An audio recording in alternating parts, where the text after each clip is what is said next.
I'm going to talk today about how much calcium and vitamin D do we need for optimal bone health.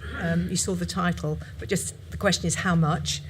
I'm going to show you that we have differences in the dietary reference values from, I'm going to talk about just SACN, it's the UK, EFSA, it's the European body, and National Academies of Sciences. Just those three, just to give you to illustrate to you the fact that the same, particularly for SACN and EFSA, sorry, not for SACN, for EFSA and the NAS, there's been a very similar database, and they've come up with different values. So it's a good example to show you the controversies.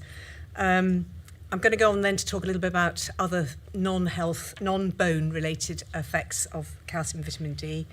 And throughout, and I hope not to bore you too much, I'm going to give you the kind of research recommendations from these bodies just to illustrate the huge gaps that we have in our knowledge, and that's why we have these problems, I think.